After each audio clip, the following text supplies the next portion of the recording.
Keberangkatan jemaah haji tahun ini kembali akan melalui nomor urut porsi. Jumlah calon jemaah haji Sabang diperkirakan akan berangkat sekitar 45 orang. Perjalanan jemaah haji ke Tanah Suci pada tahun ini akan kembali pada nomor porsi keberangkatan. Seiring dicabutnya sejumlah persyaratan saat pandemi seperti batasan usia 65 tahun dan setengah kuota normal. Jemaah haji Sabang diperkirakan kembali ke angka 45 orang calon jemaah haji yang akan diberangkatkan tahun ini. Hal tersebut dikatakan Kepala Seksi Haji dan Umroh Kantor Kementerian Agama Kota Sabang, Ghazali Adam, terkait pemberangkatan jemaah haji Sabang tahun 2023.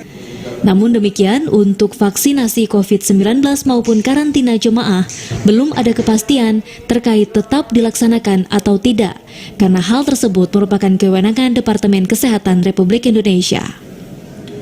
Selain itu, para lansia 65 tahun ke atas yang sempat tertunda keberangkatannya karena pandemi tahun lalu, dipastikan mendapat prioritas pada tahun ini.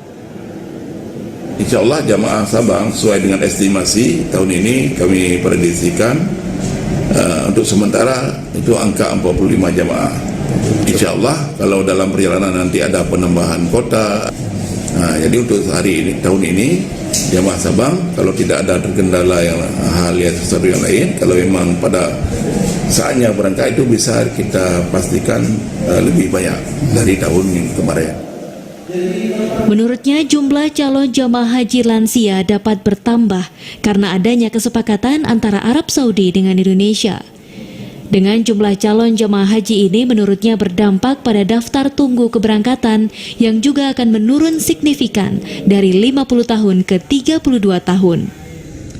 Pada tahun 2022 lalu, jemaah haji Sabang yang berangkat ke Tanah Suci hanya sebanyak 19 orang. Sementara kuota untuk Aceh pada tahun 2023 berjumlah 4.300 jamaah dan secara nasional mendapatkan kuota jamaah sebesar 221.000 jamaah. Dari Sabang, Mahfud TVRI melaporkan.